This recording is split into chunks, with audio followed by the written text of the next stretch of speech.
Besides being a Hollywood legend and playing some of the most memorable roles in cinema, such as Sundance Kid and Bob Woodward, Robert Redford was a great man. But have you ever wondered how Robert Redford lived? In this video, you will discover what Robert Redford's luxurious life was like. His early career did not immediately point to stardom. He was born in 1936 in Santa Monica, California. After studying art in Europe, Redford enrolled at the American Academy of Dramatic Arts, finding his first successes on stage. He made his Broadway debut in 1959 in the play Tall Story and gained widespread recognition for his leading role in Neil Simon's hit production Barefoot in the Park in 1963. He also made appearances in well-known television series like Alfred Hitchcock Presents and The Twilight Zone during this time, establishing his reputation as a serious and versatile actor.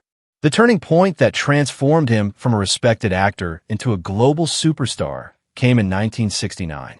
He appeared in the humorous Western Butch Cassidy and the Sundance Kid alongside Paul Newman. The film was a smash hit, and his role as the charming outlaw, the Sundance Kid, not only defined his public persona, but also prophetically gave its name to his most significant and enduring project. The 1970s belonged to Robert Redford. He dominated the box office with a series of unforgettable hits that showcased his range as an actor. He starred in the classic romance The Way We Were alongside Barbra Streisand and reunited with Paul Newman in the heist film The Sting. His only Oscar nomination came for Best Actor for The Sting, which was the year's highest-grossing film. However, it was his role in All the President's Men, in which he played journalist Bob Woodward, that solidified his image as a politically conscious star capable of tackling complex and challenging subjects. Redford bravely transformed himself into a director during the height of his fame as an actor. His debut film, Ordinary People, 1980, an intense and moving family drama adapted from the novel by Judith Guest, was a critical and commercial triumph. Not only did the film win the Oscar for Best Picture, but Redford also took home the award for Best Director. Other highlights of his directing career include the films A River Runs Through It and Quiz Show. In 1980, he founded the Sundance Institute, a workshop designed to nurture young filmmakers by offering them a refuge to develop their projects independently. The current Utah/U.S. management was taken over by this institute. Film Festival. In 1991, the festival was officially renamed the Sundance Film Festival, which is now one of the largest film festivals in the world. In the 2000s, he made a strong comeback with political and social dramas such as The Last Castle and The Clearing. In the 2010s, even at an advanced age, Redford showed that he still had plenty of energy for intense roles. In The Company You Keep, in addition to acting, he also directed the story of a fugitive former political activist. However, it was in All Is Lost that he delivered one of the most impressive performances of his late career. Alone on screen, he played a man adrift in the ocean, fighting for survival. The role earned him worldwide acclaim and even a Golden Globe nomination. In Captain America, The Winter Soldier, he surprised everyone by playing Alexander Pierce, one of the leaders of S.H.I.E.L.D. and a hidden villain. He demonstrated his versatility by reinventing himself for a new generation of fans. His official farewell to the screen came with The Old Man and the Gun, where he played a veteran and charismatic bank robber, a role that mixed nostalgia and charm, ending his career on a high note. Robert Redford sadly passed away on September 16, 2025.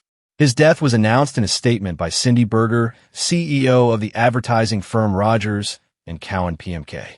She said he died in his sleep, but did not provide a specific cause. But while he was alive, his earnings in the art world allowed him to live a very comfortable life. Robert Redford's real estate choices were never just about ostentatious luxury.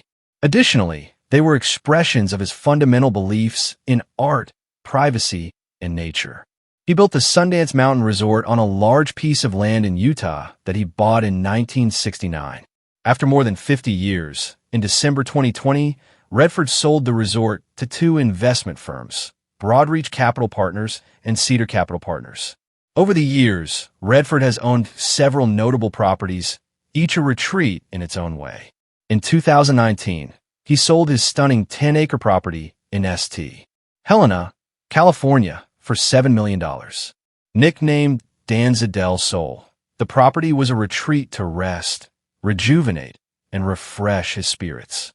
It included a 5,200 square foot main house, an art studio for his wife, Sibylle, and a resort-style pool. In late 2024, Redford sold his coastal home in Tiburon, California, in a remarkably quick transaction.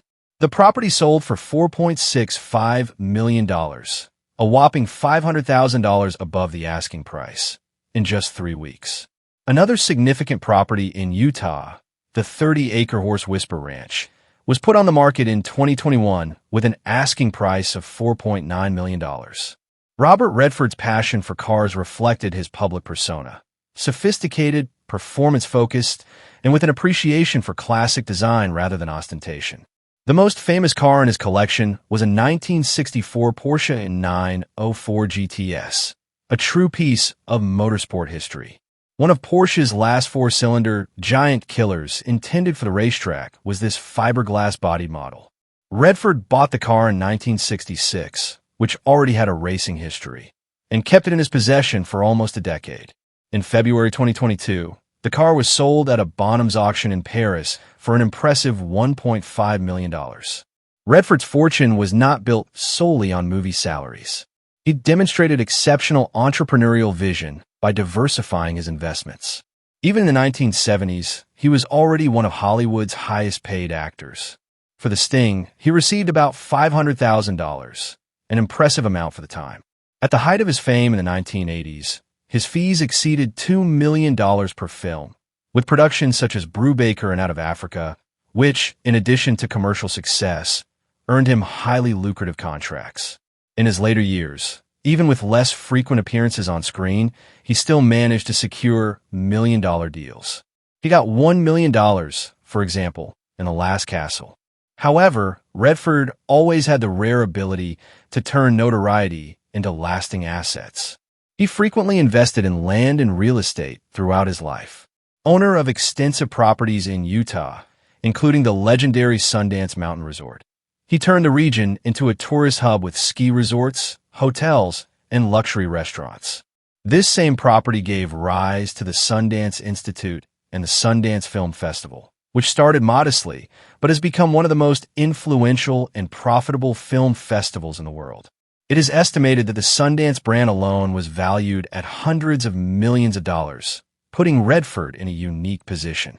He was at once an artist, entrepreneur, and cultural curator. Some sources estimate his net worth to have been $200 million. Hey, if you liked the video, don't forget to leave a like and comment. Tell us your suggestions for other videos you'd like to see. We'll do our best to make them happen. We're all about bringing you awesome content to satisfy your curiosity.